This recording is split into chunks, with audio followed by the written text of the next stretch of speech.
Hello നമസ്കാരം. കൊണ്ടൽ എന്ന ചിത്രത്തിൻ്റെ 9ാം ദിവസത്തെ കേരള ബോക്സ് ഓഫീസ് കളക്ഷൻ റിപ്പോർട്ടാണ് ഇന്നൊരു വീഡിയോ ഭാഗത്ത്. വീഡിയോയിലേക്ക് മുൻപ് വീഡിയോ ലൈക്ക് ചെയ്യുക, ചാനൽ സബ്സ്ക്രൈബ് ചെയ്യുക.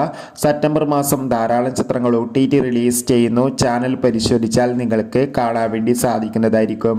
ആന്റണി വർഗീസ്, രാജീവ് ബി ഷെട്ടി എന്നൊക്കെ പ്രധാന കഥാപാത്രങ്ങളായ ചിത്രമായിരുന്നു കൊണ്ടൽ. ചിത്രത്തിന് ഒരു മികച്ച അഭിപ്രായം തന്നെയാണ് ഇപ്പോഴും പുറത്തുവന്നുകൊണ്ടിരിക്കുന്നത്. അതുകൊണ്ട് തന്നെ എല്ലാ സിനിമാ പ്രേമികളും ഒരേപോലെ കൊണ്ടൽ എന്ന ചിത്രത്തിന്റെ കളക്ഷൻ റിപ്പോർട്ടും അറിയാൻ വേണ്ടി കാത്തിരിക്കുകയായിരുന്നു. ചിത്രത്തിന് 9ാം ദിവസവും കേരളത്തിൽ ഒരു ആവറേജ് ബുക്കിംഗ് നടന്നിട്ടുണ്ടായിരുന്നു. അതുകൊണ്ട് തന്നെ 60 ലക്ഷം 70 ലക്ഷം അടുത്തുവരെ കളക്ഷൻ നേടിയെടുക്കാൻ വേണ്ടി സാധിക്കുമെന്നാണ് ട്രാക്കിംഗ് റിപ്പോർട്ടുകൾ സൂചിപ്പിക്കുന്നത്. എന്തായാലും കാത്തിരിക്കാം കൊണ്ടൽ എന്ന ചിത്രത്തിന്റെ കൂടുതൽ ബോക്സ് ഓഫീസ് കളക്ഷൻ റിപ്പോർട്ടിനായി. ചിത്രം കണ്ടവരുടെ അഭിപ്രായം കമന്റ് ചെയ്യുക. കൂടുതൽ സിനിമാ വാർത്തകൾ പെട്ടെന്ന് തന്നെ ലഭിക്കാൻ വേണ്ടി നമ്മുടെ ചാനൽ ഇപ്പോൾ തന്നെ സബ്സ്ക്രൈബ് ചെയ്യാൻ വേണ്ടി പരിഗണിക്കുക.